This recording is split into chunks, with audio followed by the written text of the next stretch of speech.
안녕하세요, 여러분. 지금 오늘은 뭘 하는 거냐면 시험에 직전에 내가 프린트 하나 들고 시험장에 가야지 하는 그 프린트입니다. 암기할 수 있는 그 쪽지를 여러분에게 제가 총알 배송으로 쏘겠습니다. 그러니까 열심히 한번 같이 보시겠습니다. 이상하다. 여기 내가 원하는 게 없지. 이러신다면 우리 저번에 문제풀이 했던 거, 그 다음에 또 요점 속속에 가면 다 있어요. 그래서 여기는 진짜 이 정도만 좀이라도 아셨으면 하는 걸로 먼저 짰고요. 이거 끝나고 나면 2 바로 이어서 한 번 더 해드릴 거예요. 다른 내용으로 또 한 번 다뤄드리겠습니다. 자, 시작하겠습니다. 우선 소화기계입니다. 소화기계는 먼저 9강에서 인두, 식도, 위장, 소장으로 가고요. 대장을 거쳐 항문으로 갑니다. 9강에서는 타액에서 푸티알린이 분비가 되고 이 푸티알린은 탄수화물을 소화시키죠. 자, 9강 무슨 운동? 저작 운동. 자, 위는요, 왼쪽 갈비뼈 아래쪽에 살짝 걸쳐 있는데요. 그래서 좌측 늑하 복부라고 하고요. 위의 입구를 뭐라 불러? 분문부. 그러면 12장과 연결되는 위의 출구는 유문부 이렇게 부릅니다. 자, 위에서 분비되는 거 바로 위산을 만드는 염산이 있고요. 위병을 보호하는 점액이 분비됩니다. 위 저체수 환자나 위암 환자는요, 특히 이 빈혈에 주의해야 되겠죠? 악성 빈혈. 악성 빈혈 환자, 비타민 B12 부족이잖아요. 위산이 부족하기 때문에 당, 단백, 내적 인자 부족이 돼서 결국에는 비타민 B12가 부족해지고 그래서 악성 빈혈이 되는 거죠.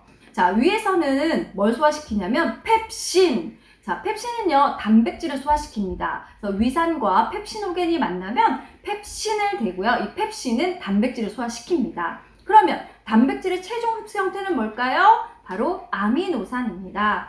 그래서 단백질을 한번 짚고 가겠습니다. 단백질의 노폐물이 바로 요소요산인데요. 얘네들은 소변으로 잘 배출됩니다. 자, 그러면서 나오는 가스가 있죠. 그게 바로 암모니아인데요. 이 암모니아가 뇌로 가면 굉장히 위험한 질환이 하나 있어요. 뭐죠? 간성혼수. 간성혼수 환자가 이 암모니아 계속 가게 되면 정신착란까지 일으킵니다. 그럼 이 암모니아 빨리 배출해야겠죠. 뭘로 하죠? 듀파락 시럽으로 합니다. 관장 이름은 바로 락틀로즈 관장이라고 합니다. 자, 소장은요, 육모가요, 영양분을 흡수합니다. 그러면 그 흡수된 영양소는 어디를 통해서? 문정맥을 통해서 어디로 가? 간으로 저장이 되고요.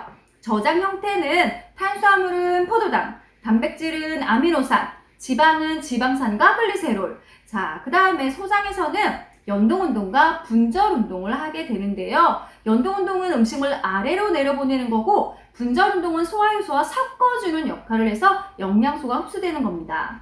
자, 대장으로 갈게요. 대장은요, 수분을 흡수합니다. 육모는 당연히 없고요. 직장이 있는데 이 직장이 바로 변이를 느끼는 곳이죠. 특히나 직장은요, 직장 체온 금기 환자를 기억하셔야 되는데요. 바로 미주신경을 자극해서 맥박수가 떨어지기 때문에 항문에다가 뭘 해야 된다 할 때는 심장에 문제 있는 환자에게는 바로 금기가 되는 겁니다. 그리고 또 대장에서는 암의 호발 부위가 좀 시험 문제 잘 나왔는데요. S결장과 바로 직장 부위입니다. 자, 두 번째를 보시면 간이에요. 간의 위치는 바로 오른쪽 위쪽에 있다. 그래서 우상복부입니다.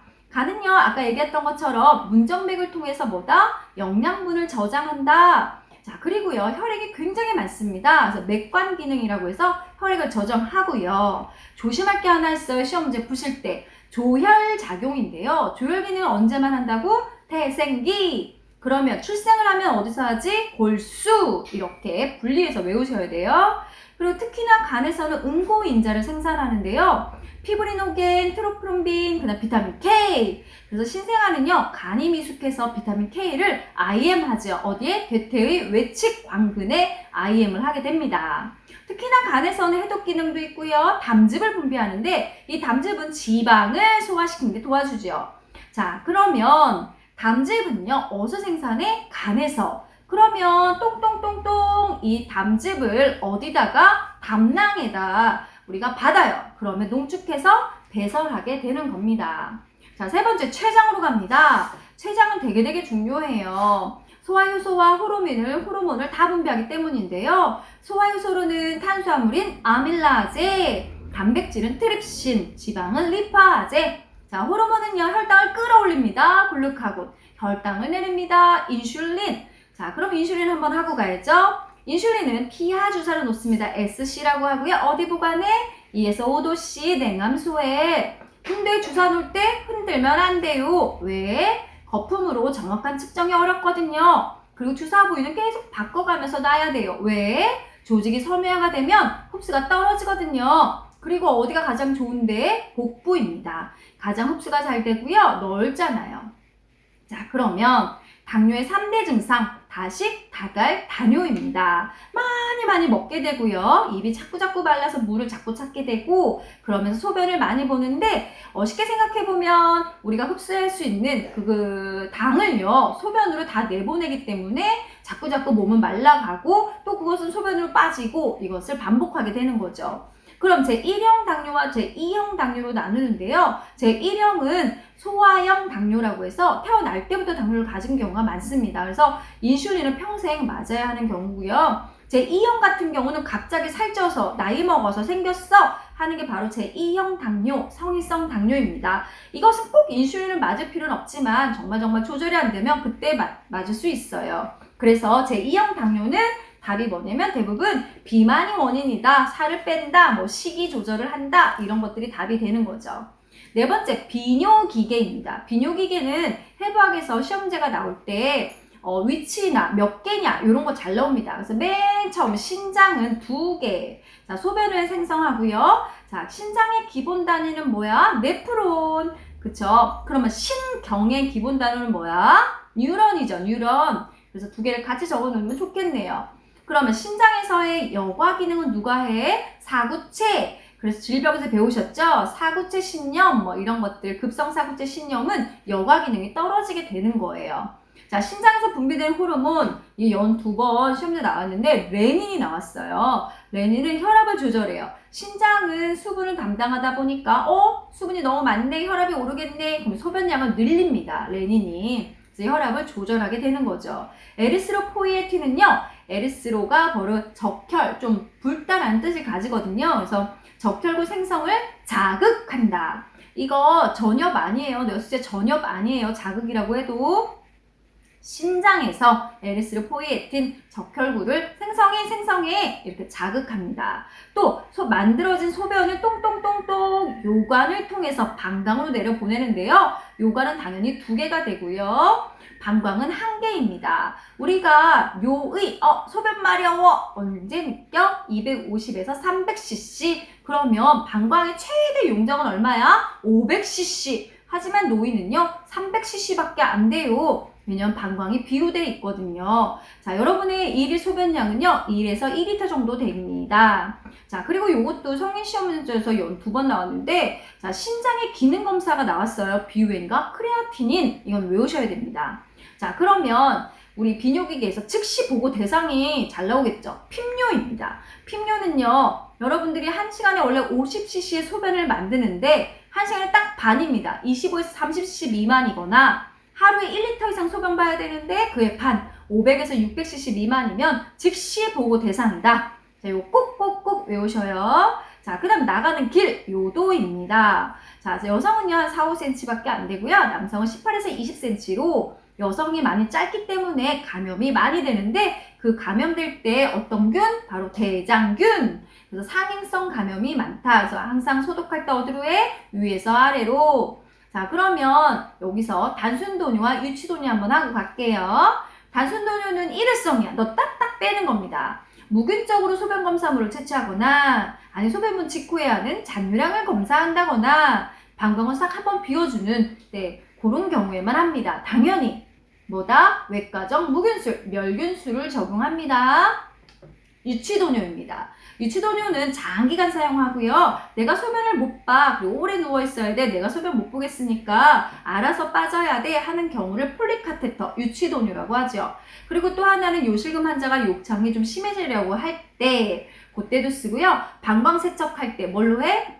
0.9% 생리식염수죠. 멸균 생리식염수로 우리가 방광 세척 아니면 약물을 주입할 수도 있겠죠. 교체 기간은 2에서 3주의 기간을 가집니다.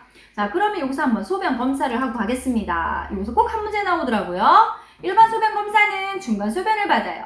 자, 소변 보다가 중간에 종이컵에 받으시면 돼요 하는 게 일반 소변 검사. 그러면 24시간 소변 검사는 뭐냐면 첫 소변은 버리고요. 마지막 소변 모아서 24시간째 딱 뜰 때 저희 주세요 하는 게 바로 24시간 소변 검사입니다. 24시간 소변 검사는 보통 신장 기능 검사예요. 세균 배양 검사는요, 말 그대로 세균을 키워보는 겁니다. 세균은 뭘로 치료해? 항생제. 그러니까 항생제 처방 목적이겠죠? 당연히 멸균입니다. 인공도료로 소변을 채취하는데 어디에서? 뚜껑 있는 멸균컵에다가 소변을 받아서 즉시 검사실로 내리는데요. 여기서 한 가지 더. 즉시 검사실로 내리는 것들이 뭐뭐 있나 볼게요. 아메바, 기생충, 생검, 뇌척수액, 세균 배양 검사, ABGA 이런 것들은 웬만하면 다 즉시 내리는데요. 몇 분 이내? 20분 이내를 뜻한다.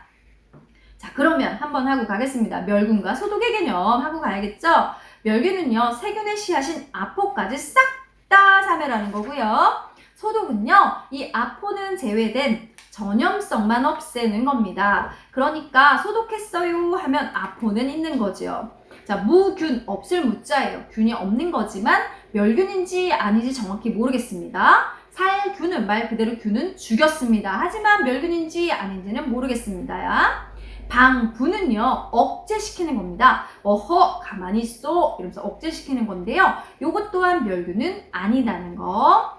자, 그럼 멸균 방법 한번 보고 갈게요. 자, 고압증기 멸균 병원에서 가장 흔히 사용하죠. 우리 고압증기 멸균은 뭐 수술기구, 그 다음에 수술복들, 웬만한 것들 싹 다 꺼지고부터 다 이거 돌린다고 보시면 돼요. 몇 도? 120도에서 30분. 유효기간은 14일 2주고요. 온도와 습도에 아주 강한 물품들을 다 돌릴 수 있어요. 몇 겹? 2겹으로 싸고요. 멸균기 빽빽하게 채우면 멸균이 안 된다. 왜? 증기를 이용하기 때문에 제대로 마르지가 않아요. 건조되지 않으면 오염이기 때문이지요. 날카로운 기구는 둔탁해지는 이 단점을 가졌기 때문에 거즈로 싸서 돌리고요. 이 멸균이 다 끝나고 나면 반드시 기계문을 열어두셔야 돼요. 건조시키지 않으면 또 오염될 수 있습니다. 자, 건열멸균입니다. 건열멸균은요, 몇 도? 140에서 160도. 자, 시간은 1시간에서 3시간이고요. 이것은 시험제 잘 나와. 고온을 이용한 오븐 형태. 아예 구워버리는 거죠. 뭐뭐 돌릴 수 있냐면 파우더, 오일, 바세린 꺼지, 그 다음에 유리, 종이 이런 거 다 돌릴 수 있는데요. 시험지에서 조심하실 게 하나 있어요. 바세린 꺼지요. 바세린 꺼지는 보통 화상 환자가 바르는 꺼지예요. 건조하지 않게, 그쵸? 근데 요것을 헷갈리시는데요. 그럼 시험지 응급에서 이렇게 나올 수 있죠. 화상 입은 환자이다. 드레싱하고자 한다. 그랬을 때 꺼지는 뭘로 돌리냐 이러면 여러분들 다 꺼지만 보시고 고압증기 찾으세요. 아니에요. 건열 찾으셔야 되세요. 바세린이기 때문에 오일 종류라서. 그리고 또 하나 틀리실 거 유리예요. 자, 그러면 치과에서의 유리는요, 고압증기를 돌리거든요. 근데 기본간호에서의 유리는 멸균은 건열입니다. 그래서 이런 것도 조심하셔야 돼요. 다시 치과에서 사용되는 유리 물품은요, 고압증기고요. 우리 수술방이나 멸균에서 사용되는 기본적인 유리는요, 건열멸균이라는 거, 이런 거 잘 틀리십니다. 특히나 또 이온가스는요, 가스는 105분을 노출하고요. 환기 시간이 되게 길어요. 8시간에서 16시간인데 왜 이렇게 기냐고요? 독성이 있거든요. 암에 걸립니다. 섬세한 물품이나 특수 카테터, 고무나 플라스틱, 그리고 장시간 보관하려는 물품을 돌릴 수가 있어요. 장점으로 그래서 유효기간은 6개월에서 최장 2년이기 때문에 굉장히 좋죠. 그리고 물품에 전혀 손상을 주지 않아요. 그리고 소독기에 빽빽하게 채우셔도 됩니다. 가스라서. 또 단점이 가장 큰 문제가 독성을 가졌다라는 거고, 그리고 굉장히 비싸요. 그리고 멸균 시간을 봐봐요. 보통은 뭐 1시간, 3시간 이 정도밖에 안 되지만 얘는요 16시간이에요. 너무너무 길어요. 또 하나, 글루타알디하이드. 요거는 실온에서 10시간이나 담그고 헹굴 때 조심하셔야 돼요. 아주 멸균 생리식염수에다가 혹은 멸균 증류수에다가 잘 헹구셔서 멸균된 천 위에다가 건조시키는 겁니다. 자, 특히나 얘는요, 비형 간염 바이러스 혹은 C형도 마찬가지겠죠? 에이즈도 마찬가지겠죠? 그러니까 바이러스 전체적으로 다 글루타알디하이드에 담그시는데요. 요거 조심하세요. 감염성을 먼저 죽여야 되기 때문에 담근 다음에 균 죽이고 세척입니다. 항상 얘기하죠. 감염성은 뭐야? 균부터 죽인다. 별표예요. 자, 이제는 멸균이 아니라 뭐야? 소독입니다. 소독에서 제일 중요한 자비소독인데요. 대부분 식기를 끓이거나 아가들 젖병을 소독할 때 쓰지요. 100도에서 10분 이상 끓이는 거고, 감염병 환자는 아까 뭐라 그랬지? 먼저 끓여서 균 죽이라 그랬잖아요. 식기는 끓인 후에 세척이고요. 몇 분 정도? 20분 이상 끓입니다. 그러니까 원래 자비소독은 10분이지만 감염병 환자인 경우에는 20에서 30분 이상 끓입니다. 당연히 뚜껑을 싹 덮어요. 그리고 완전히 잠겨야 된다는 거 잊지 마시고, 요리는 처음부터 넣고 끓인다. 왜? 깨지거든요. 또 초고온 살균과 저온 살균이 있는데요. 사실 이 두 개는 우유에 관련된 얘기예요. 그래서 우리 식품이나 이런 데서 시험 문제 잘 나오는데요. 초고온 살균은 이런 생각하시면 돼요. 우유를 넣고요. 타닥! 하고 소독을 빨리 끝내는 거예요. 그걸 떠올려 보세요. 그러면 온도가 굉장히 높겠죠. 120에서 150도예요. 시간이 굉장히 짧아요. 2에서 5초. 그러니까 싼 거예요. 온도는 높고 시간이 짧으니까 많은 양을 막 돌릴 수 있어. 그래서 여러분들이 드시는 뭐 초코우유, 커피우유 죄다 초고온 살균입니다. 그런데 온도가 높다 보니까 비타민 등 여러 가지 영양소 파괴가 많다. 자, 저온 살균입니다. 파스텔 우유를 떠올리시면 되고요. 아까 초고온이 120도였잖아요. 딱 반땡 하세요. 60도에서 63도예요. 시간이 근데 너무 길어요. 30분. 아, 그렇구나. 시간이 기니까 비싸겠다. 이렇게 떠올리시고요. 온도가 낮으니까 영양소 파괴는 거의 없으니까 어느 환자 회복기 중이거나 성장기 어린이거나 회복 중인 뭐 결핵 환자거나 이럴 때 되게 좋은데, 특히나 꼭 외워야 되는 거, 예방 백신은 바로 저온 살균입니다. 그럼 퀴즈. 혈청은 무슨 소독일까요? 혈청. 피요, 피. 혈청은 여과입니다. 자, 6번째 이제 예방접종입니다. 예방접종은 무슨 면역이야? 내가 주사로 찔렀지. 그러니까 인공이지. 내가 스스로 항원에 대해서 항체를 만들었지. 능동이지. 그래서 인공, 능동 면역입니다. 자, 요거는요, 예방접종은 제가 시험에 딱 나오는 거, 기본 접종만 써놨습니다. 자, B형 간염 뭐라고? 016. 뭐라고? 016. B형 간염이 BCG보다 빨라요. 그래서 응님 태어나자마자 가장 먼저 맞아야 되는 주사 뭐냐고 시험 문제 맨날 나오면 BCG 찾으시면 안 돼요. B형 간염 1차. 어디에 맞아요? 대퇴부, 허벅지죠? 바깥쪽, 외측 광근의 IM 근육주사입니다. 요거는 기본관에서 잘 나왔었어요. B형 간염 애기 어디에 맞냐고. 비타민 K랑 B형 간염 1차랑 응애 하자마자 바로 대퇴 외측 광근에 맞습니다. B형 간염 뭐라고요? 016. 자, 그러면 태어나서 4주 이내 애기 컨디션 봐서 놔주는 주사가 바로 이 결핵이에요. BCG 어디에 맞냐면 다 아시겠지만 상박, 네, 상박에 피내 주사를 맞습니다. 그리고 생균입니다. 생균이고 피내 주사입니다. 자, 그러면 2, 4, 6개월에 맞는 것들을 골라보겠습니다. 2, 4, 6개월에 DPT, 디프테리아, 백일의 파상풍, 그리고 소아마비는 폴리오 바이러스라서 폴리오 이렇게 부릅니다. 그 다음에 또 HIV, B형 헤모필러스 인플루엔자를 HIV라고 하고요. 여기 바로 뇌수막염이에요. 그리고 폐렴구균, 얘네들은 바로 뭐야? 246. 다시 246은 뭐라고? DPT, 그 다음에 폴리오, 그 다음에 B형 헤모필러스 인플루엔자 HIV, 폐렴구균 이렇게 외우시고요. 그러면 돌잔치 하면서 맞는 건 뭐야? 이러면 홍역과 수두 A형 아닌가? 맞습니다. MMR, 홍역 볼고리 풍진, A형 간염, 그 다음에 수두 이렇게 하시면 되겠어요. 자, 그러면 1번 내염은 돌잔치 지휘에 맞는데요. 개월수 뒤로 미루셔도 되세요. 12에서 24개월에 바로 1번 내염을 맞습니다. 자, 그러면 감염병의 종류를 한번 해보겠습니다. 1급, 2급, 3급, 4급으로 나뉘고요. 자, 1급부터 4급까지 특징들이 좀 있어요. 그리고 질환은 제가 많이 나오는 것만 뽑아놨어요. 1급은 치명률 우선 되게 높아야 돼요. 위험하다예요. 그리고 집단 발생의 우려가 너무 크다. 그래서 발생 즉시예요. 즉시 신고해라. 그리고 여기 그냥 격리 아니에요. 음압 격리예요. 그러니까 굉장히 높은 수준의 격리다. 지금 코로나 같은 경우예요. 그죠? 자, 질환을 보시면 에볼라, 두창 패스트, 막 이러고 탄저, 사스, 메르스, 신종 인플루엔자예요. 이런 것들이 바로 1급에 속합니다. 2급은요, 전파 가능성을 고려합니다. 그리고 유행시 몇 시간? 24시간 이내. 별표 뭐라고? 24시간. 그 다음에 격리만 필요한 거지 음압 격리는 아닙니다. 그냥 격리입니다. 2급의 특징은요, 여러분들이 많이 들어본 질병들이 많이 들어가 있어요. 왜 그러냐면 예방접종들이 대부분 다 여기 많이 들어가 있다고 생각하시면 되세요. 몇 개 빼고는. 그래서 결핵, 수도, 홍역, 콜레라, 장티푸스, 파라티푸스 다 들어가 있어요. 그리고 A형이 바로 여기 들어갑니다. A형이 어디 들어간다고? 2급에 들어가 있어요. 근데 3급에 그래서 B형, C형 간염이 들어가 있는 거니까 이런 거 구분 지어서 써놓으시면 좋습니다. 자, 3급은요, 발생을 오래 감시하는 거야. 자, 몇 시간 안에? 24시간 안에 신고하죠. 자, 2급은 몇 시간 안에요? 발생 즉시 또 혹은 24시간 이내 신고가 필요하다. 격리까지 필요한 게 2급이었다면 3급은요. 그냥 감시하면서 24시간 이내 신고입니다.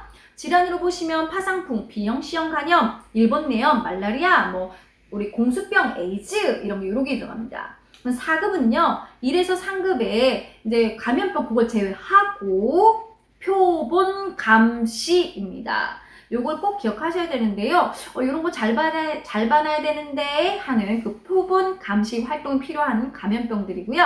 며칠인지 별표겠죠? 7일입니다. 며칠? 7일. 질환으로는요, 인플루엔자입니다. 우리 아까 신종 인플루엔자 몇 급이었는지 기억나시죠? 신종 인플루엔자는 1급이었고요. 그냥 인플루엔자는요, 4급이었습니다. 그리고 매독이 바로 4급이에요. 매독 4급이고요. 에이즈는 몇 급이냐면 3급입니다. 이런 식으로 공부하시는 거예요. 그리고 벌러지 애들이 다 4급에 속해요. 벌러지라고 하면 회충이나 요충 얘네들이에요. 자, 그럼 이제 또 식중독을 한번 가보겠습니다. 식중독이라는 건 내가 먹어요. 그죠? 경구 섭취 시에 감염이 많이 되고요. 그 음식을 먹은 사람들이 단기간 내에 다 감염돼요. 그래서 시험 문제에서 이게 나와요. 식중독은 나이나 성별에 영향을 미친다? 아니다. 전혀 상관없어요. 그냥 그것만 먹었다면 걸리는 게 바로 식중독이다. 먹었으니까 토하고 설사하고 배 아프겠죠? 증상은 거의 비슷해요. 자, 먼저 감염성부터 보겠습니다. 감염성 식중독은요, 살모넬라균과 장염비브리오, 아리조나, 장구균으로 나뉘는데요. 살모넬라는 꼭 외워야 되는 건 오염된 계란과 돼지고기예요. 얼마 전에 뉴스에서 살모넬라가 많이 나왔기 때문에 시험지에 나올 가능성도 높아요. 자, 돼지고기 오염된 거 혹은 계란이 오염된 게 바로 살모넬라입니다. 언제? 6월에서 9월 많이 더울 때죠. 위생에 관련됐다 이렇게 보시면 되고요. 그냥 저온 살균에는 죽으니까 익히기만 하면 돼. 근데 얘는 고름이 나오는 화농성이다. 자, 장염 비브리오입니다. 비브리오 하면 뭐가 떠올라? 생선의 어패류. 자, 다시 뭐라고? 생선의 어패류 비브리오입니다. 그리고 팍 절인 식품이거나 식기를 잘 안 닦아도 비브리오에 걸려요. 그래서 요게 시험문제 잘 나옵니다. 아리조나는 닭이나 칠면조예요. 그리고 장구균은요, 항상 여러분 장속에 있어요. 하지만 상하게 들어왔을 때 특히나 문제를 일으킬 수 있는 것들인데, 소세지, 치즈, 소고기가 상했을 때입니다. 아까 돼지고기 뭐였어? 살모넬라. 소고기 상한 건 뭐야? 장구균입니다. 그러면 독소형이 시험지 겁나게 많이 나와요. 독소형이 위험하니까 많이 나오는데요. 보툴리누스균, 웰치균, 표준상구균. 자, 이 세 개를 외우는 방법 하나 알려드릴게요. 제가 외우는 방법인데요. 자, 보툴리누스가 뭐 때문에 감염되지? 통조림이죠. 자, 웰치 주스 좋아하시죠? 저 웰치 포도 주스 엄청 좋아하는데요. 자, 한번 그걸 보겠습니다. 그러면 이렇게 외우는 거야. 통조림. 웰치 주스가 통조림에 들어있는데 냉장고에 안 넣어서 독소형에 걸린 거야. 자, 이렇게 외우시는 거예요. 자, 다시 보툴리누스는 통조림이잖아요. 그죠? 자, 웰치균은 토양에 있고요. 냉장 보관 안 한 건 바로 포도상구균이거든요. 그래서 저는 통조림이 웰치 주스에 들어있는데 냉장고에 넣지 않았어. 이렇게 외웠거든요. 그러니까 여러분도 한번 방법을 찾아서 외워보시는 게 좋을 것 같아요. 보툴리누스는 치사율이 높기로 유명해요. 죽어. 왜 죽냐면 숨을 못 쉬어서요. 신경계 마비예요. 그래서 호흡근 마비로 사망하는데 유통기한 지난 통조림은 절대 드시는 게 아닙니다. 자, 통조림 뭐라고? 보툴리누스. 호흡근 마비로 사망. 이렇게 외우시는 거예요.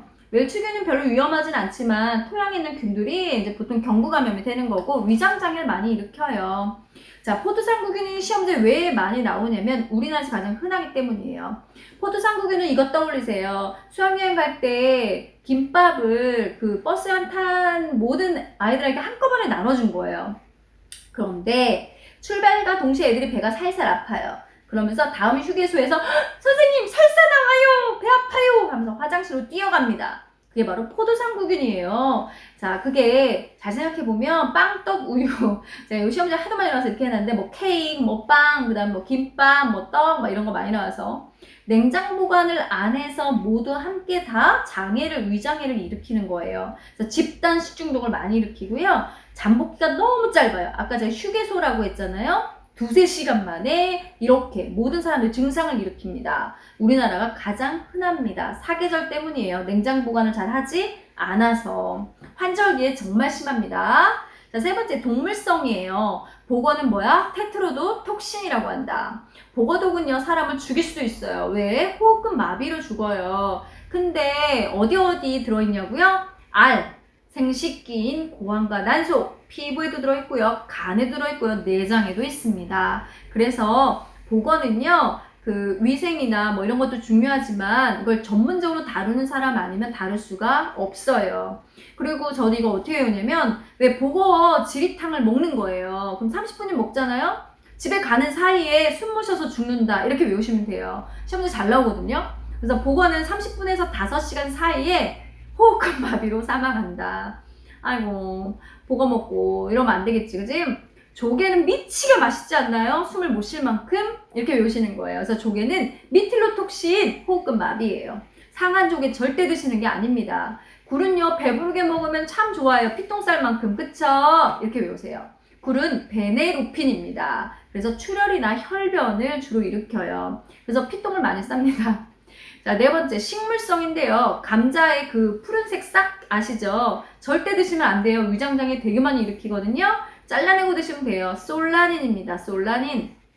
그리고 맥각. 이게 그 맥각 같은 경우는 에르고톡신이라 해서 유산을 일으킨다 해서 되게 중요해요. 덜 익은 보리를 맥각이라고 해요. 그래서 보리밭에 임산부는 지나가지 마, 이렇게 얘기하잖아요. 그죠? 자, 매실을 먹으면 왠지 소화가 잘 되는 이유는 바로 요것 때문이에요. 아미그다인이에요.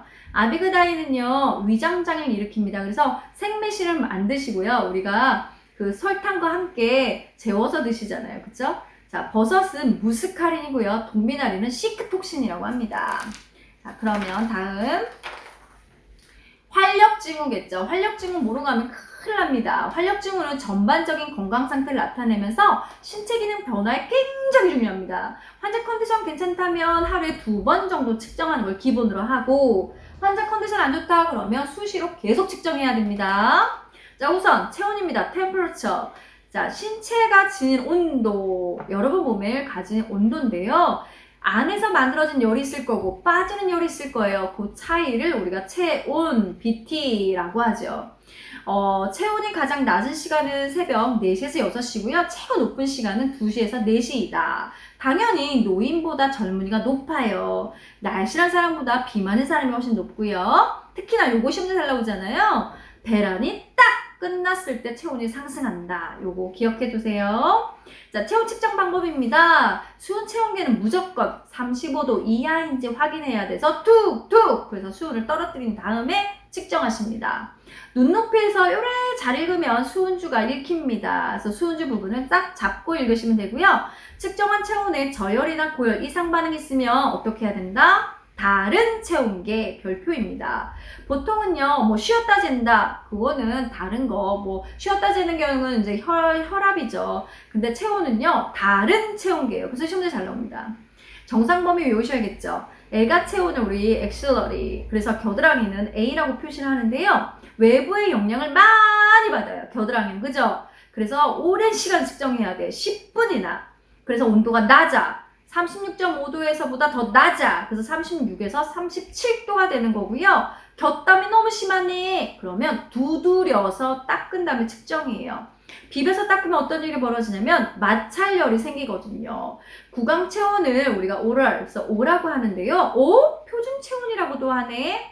시험 문제 정말 많이 나오죠. 이렇게 물어봐요. 우리 몸의 표준 체온은 어디 체온입니까? 그럼 구강 체온이요. 이렇게 하셔야 돼요. 그 구강 체온이 왜 표준 체온이냐면 36.5도를 가리키기 때문이에요. 자, 36.5에서 37.5도고요. 구강 체온은 애가 체온보다 외부 영향은 조금 덜 받죠. 그래서 딱 반땡입니다. 3에서 5분입니다. 근데요, 이빨로 깨물면 큰일 나요. 혀 밑에 두고 가볍게 입술을 다무는데요. 깨물어가지고 손을 삼켰으면 어떻게 해야 돼? 계란 흰자를 먹이면 됩니다. 그래서 단백질이 수은을 가지고 빼내겠죠. 수은 중독은 중추신경 장애인 거 아시죠? 그 다음에 이제 흡연이나 일반 음식물은 저작열 때문에 한 10분 후에 측정하는 거고요. 뜨겁고 차가운 건 몇 분이야? 30분입니다. 직장 체온은요, 렉탈이라고 하는데요. 아무래도 신부 체온이죠. 안에 우리 장기에서 측정해서 온도가 높아요. 37에서 38도고요. 2에서 3분 동안 측정하는데 주의할 거는 손으로 잡고 계셔야 돼요. 아니면 환자 가만히 있거나 둘 중에 하나예요. 안 그러면 직장 파열로도 이어질 수 있겠죠. 성인 한 3, 4cm 정도로 집어넣고 아기들은요 딱 반땡입니다. 한 2.5cm 정도 집어넣습니다. 근데 누가 측정하냐고 직장에서 6세 미만 가만히 계시는 분들이에요. 짧게 측정할 수 있는 아이들이고요. 중환자 가만히 계시잖아요. 그래서 중환자도 직장 체온이다. 하지만 직장으로 잴 수 없는 환자가 있다. 더더더더더 격렬하는 환자이거나 심근경색 환자이다. 심근경색인데 뭔 상관이야? 라고 생각하시겠지만 아니에요. 직장에 미주신경이라는 게 있어요. 우리 귀를 살살살살 만지면 잠이 잘 오고 할 때 기분이 좋아지는 건 왜 그러냐면 맥박수가 떨어져서인데요. 무슨 신경? 미주신경 때문입니다. 그래서 직장 체온 재겠다고 똥꼬에다 이렇게 손을 대고 있다가 심박도가 떨어지면 심근경색 환자 큰일 나겠죠. 그래서 보통 관장도 금기예요. 심근경색 환자들은. 자, 그 다음에 고막체온 요즘 많이 재잖아요. 적외선입니다. 자외선 아니에요. 적외선 열선입니다. 자, 그러면 시험도 이렇게 나오고 있죠. 우리 몸의 신부 체온은 어디입니까? 이러면 고막 체온을 찾으시는 거예요. 외부 환경이 영향을 가장 안 받는다라고 해서 우리가 신부라는 단어 쓰는 거고 시간은 2에서 5초면 끝나요. 따다닥 그럼 끝납니다. 정상 범위는 보통은 35.7에서 37.7인데요. 38도 이하면 괜찮다라고 말합니다. 자, 맥박입니다. 맥박의 정의가 심지어 잘 나왔었어요. 어디가 수축을 해야 돼? 좌심실이 빡 수축을 하면 혈액이 동맥으로 슉 보내지는데 그것이 바로 혈관 끝에서 내가 손으로 느껴지는 겁니다. 혈액의 파동이기 때문에 파동. 그래서 여러분들 손에서 다 만져지잖아요. 그죠? 자, 정상 범위 60에서 100회예요. 그래서 60 이하를 서맥, 서서히 뛰네. 100회 이상, 넌 빨리 뛰는데? 빈맥. 자, 성인보다 아기들이 더 빠르고요. 뱃속에 있는 태아는 더 빨라요. 남자보다 여자가 훨씬 빨라요. 저도 지금 겁나 빠르겠죠. 말도 겁나게 많거든요. 노인은 되게 느려져요. 그러다 더 느려지면 어떡하지? 사망. 자, 그러면 이거 빼놓으면 큰일 납니다. 강심제요. 강심제는 디곡신, 디살리스겠죠. 이 약들은요, 혀 밑에 줘요. 그죠? 설하, SL 외에 모세혈관에 많이 분포되어 있었어. 강심제 줄 때 주의사항 뭐였지? 물과 함께 먹으면 큰일 나요. 강심제는요, 맥박에 횟수가 떨어질 수밖에 없는 게 수축력을 강화시키는 약이거든. 그래서 맥박수가 60회 이하에선 절대 주지 않는다. 기억나시죠? 반대로 에피네프린은요, 확 증가시키는 약이에요. 야, 심장아, 뛰어! 하는 약이 바로 에피네프린이에요. 그러니까 CPR 할 때 에피조! 막 이러잖아. 아나필락시스일 때 숨 못 쉬니까 에피조! 막 이럽니다. 자, 그럼 부정맥은 뭐냐면 탕탕탕탕 이렇게 된 게 정상이잖아. 탕탕탕탕 이렇게 불규칙하죠. 이게 바로 부정맥이에요. 이러면 어떻게 해야 돼? 30초 곱하기 2 하면 돼? 안 돼? 안 되죠. 1분 동안 측정하셔야 돼요. 근데요, 맥박이 이상한데요? 그러면 여기 요골동맥에서 쟀더니, 요골에서 쟀더니 한 75회 나오고요.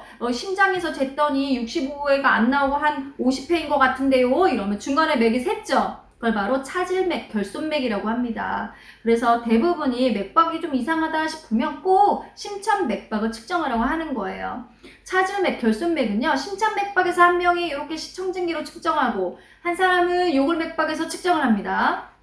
그랬을 때 차이가 10회 이상이 났을 때 우리가 차질맥, 결손맥 이렇게 말을 하는 거예요. 그러면 요골 맥박을 측정하는 방법 아시죠? 요골 맥박은 엄지손 제외하고 내 맥박이 측정되니까 내 손의 엄지손은 제외하고 나머지 손가락으로 측정을 하시는 거고, 심천 맥박 같은 경우는 이렇게 왼쪽에요. 왼쪽에다가 5번째 늑골 부위에 갈비뼈 5번째 부위 쪽에다가 청진기 갖다 대고 가만히 1분 동안 측정하시는 겁니다. 자, 그렇다면 요골동맥은 맥박에서 가장 흔히 측정되는 부위고, 살았어? 죽었어? 하는 데는 어디야? 경동맥. 혈압을 측정할 때는 어디야? 상완동맥. 요거 가장 많이 3개 나오죠. 자, 맥박만 기록할 때 빨간색 볼펜을 씁니다. 펄스만 빨간색 볼펜이고요. 나머지는 다 까만색 볼펜이에요. 자, 맥박 측정할 때 아까 뭐라 그랬지? 엄지손가락 돼? 안 돼? 대시면 안 돼요. 환자께 아니라 우리 측정자의 맥박이 측정이 되기 때문이라고 했어요. 자, 레스피레이션, 호흡입니다. 호흡, 들이마실 때 산소 후 뱉을 때 CO2, 탄산가스를 배출하는 거. 그래서 이게 바로 한 번이 되는 거야. 후, 하나지. 하나, 둘, 아니에요. 정상 범위 12에서 20회. 그러면 12회 이하는 서호흡, 20회 이상은 비호흡 이렇게 얘기하는 거고, 신생아는 30에서 50회가 정상, 신생아가 55회가 나왔다고 해서 비정상? 아니죠. 애기 울었을 수도 있으니까 수면 시에 측정하는 게 좋습니다. 그러면 맥박과 호흡의 비율 몇 대면? 4대 1. 그리고 호흡하면 꼭 이거 알아야겠죠. 마약류지요. 마약류 뭐 떠올라요? 데메롤, 몰핀, 그쵸? 코데인. 얘네들 주기 전에 뭐제? 호흡. 몇 회? 12회 이하선 주지 않는다. 그 이유는 뭐야? 호흡 중추를 억제하기 때문이지요. 자, 근데요, 호흡은요, 스스로 조절을 할 수 있어요. 저처럼, 이렇게 조절할 수 있으니까, 맥박 측정하고, 손을 놓지 말고, 손을 잡은 상태로, 몰래 측정하는 게 바로 호흡이다. 호흡 시 사용되는 근육은요, 횡경막이라고도 하고, 횡경막이라고도 합니다. 그리고 늑강근, 갈비뼈 같이 쓰고 있어요. 그래서 시험 제고 잘 나오는 거 아시죠? 다시 호흡 시 사용되는 근육, 횡경막과 늑강근. 자, 호흡 곤란이라는 건 뭐냐면, 이렇게 고통을 발생하는 게 호흡 곤란이다. 쿠스말 호흡. 제가 이렇게 외우겠죠. 당뇨 환자들은 어디에서 모여 살까요? 쿠스마을이요. 그런데 이 사람들은 입에서 냄새가 난대요. 무슨 냄새? 아세톤 냄새, 과일 냄새 같은 게 나거든요. 호흡을 할 때 이렇게 깊고 빠르게 호흡을 한다. 다시 당뇨 혼수 환자 무슨 호흡? 쿠스말 호흡. 깊고 빠르고 입에서 무슨 냄새나? 아세톤 냄새가 나. 이렇게 외우시면 돼요. 체인 스톡스입니다. 체인 모양 아시죠? 저 멈춘 거예요. 이렇게 무호흡과 깊고 빠른 호흡을 반복하다가 사망하셨습니다. 임종호흡이에요. 비호흡인데요. 비호흡은요, 뇌에 문제가 생겼을 때 멈췄다가 빨리 호흡하다가 또 멈췄다가 깊게 했다가 막 이러다가 진짜 멈추기도 합니다. 귀좌 호흡은요, 앉아서 하는 호흡이에요. 환자들은 왜 앉았겠어? 호흡 곤란이니까 앉았겠지, 그죠? 호흡 곤란 환자들은 보통 어떤 포지션이야? false 포지션, 반좌위. 호흡 곤란 때 왜 앉혀? 폐확장이 용이하게 되거든. 그럼 이런 환자부터 뭐해? 산소부터 빨리 줘야겠죠. 이때 산소를 뭘로 주시겠어요? 전 고농도로 줄래요. 그럼 마스크. 저농도로 줄래요? 그럼 뭐야? 캐뉼라. 이렇게 하는 겁니다. 그리고 당연히 ABR이겠죠? 이제 혈압이에요. 혈압은요, BP라고도 합니다. 블러드 프레셔라고 하죠? 혈압은요, 좌심실에서 빡 쏴요. 그죠? 대동맥으로 도는데요. 그때 생기는 그 혈액의 압력을 뜻합니다. 자, 120에 82호 라고 한다면 그 120은 뭐야? 수축기. 82호 하면 이완기. 자, 이때 제일 시험지 많이 나오는 건 뭐냐면 커프와 심장의 높이가 같아야 된다는 겁니다. 그래서 환자가 눕거나 앉아서 측정을 하지. 어느 팔? 당연히 왼팔. 그러면 혈압을 재는 거 한번 성대모사 해드리겠습니다. 환자분 혈압 재겠습니다. 그리고 자, 커프 상박에다 감았습니다. 그럼 그 밑에 상완동맥에 청진을 갖다 대고 압을 올리겠습니다. 뿅뿅뿅뿅뿅뿅 끊어졌어요. 거기서 더 올려. 뿅뿅뿅뿅뿅 더 올렸어요. 자, 이제 2에서 3속도로 공기를 빼겠습니다. 뿅뿅뿅 자, 이게 뭐야? 수축기. 여기 바로 이완기. 그러면 다 잰 거죠. 그럼 뭐야? 압력을 쭉쭉쭉쭉 다 빼준 다음에 이제 혈압기는 정리하시면 되겠어요. 근데 내가 잘못 들었어. 재측정해야 돼. 그럼 어떻게 해야 되지? 커프 바람을 빼고 살짝 쉬었다가 1, 2분 쉬었다가 다시 측정해야 돼요. 환자 계단을 막 뛰어 올라왔어요. 이러면 쉬었다가 측정하셔야 되겠죠. 자, 혈압하면 뭐가 떠올라야 되냐면 출혈을 떠올리셔야 돼요. 내 몸에 물이 빠졌으니까 압이 떨어졌지. 내 몸에 물이 많아졌으니까 압이 올라갔지예요. 그래서 부종시에 혈압이 올라가는 거고요. 자, 그러면 출혈 시 뭐부터 떨어지라고? 혈압이 떨어지고. 그러니까 맥박과 호흡이 빨라지면서 당연히 몸에 피가 잘 못 도니까 체온이 떨어지겠죠. 그러면 감염 시에 뭐부터 올라가? 체온이 올라가요. 왜? 백혈구가 상승되기 때문이죠. 백혈구 식균 작용이잖아요. 감염됐으니까 빨리 돌아야겠지. 맥박과 호흡이 상승을 하면서 혈압의 변화는 어떤가요? 라고 했을 때 폐혈증일 때만 혈압이 떨어집니다. 그러니까 균과 같이 동동동 떠다니다 보니까 속도가 느려져서 그런 거고요. 일반적인 감염 시에는 혈압은 변화는 거의 없습니다. 자, 이렇게 해서 말이 빨랐겠지만 여러분 종이만 쳐다보셨기 때문에 제 말을 들으면서 공부를 하시게 되겠죠. 아이고, 숨이 찹니다. 자, 우선 원 했고요. 요거를 토대로 요거에 빠져있는 거 단 꼭 외워야 되겠는데 내 마음이 요것만 알아야겠는데 하는 거를 2로 보내드리겠습니다. 그리고 네이버 블로그로 슉 가시잖아요. 그러면은 제가 또 이런 자료들을 쫙 보내놨으니까 그거 출력하셔가지고 가지고 다니면서 이렇게 보시면 얼마나 좋아요. 그죠? 힘내세요. 여러분 며칠 안 남았습니다. 화이팅! 고생하셨어요.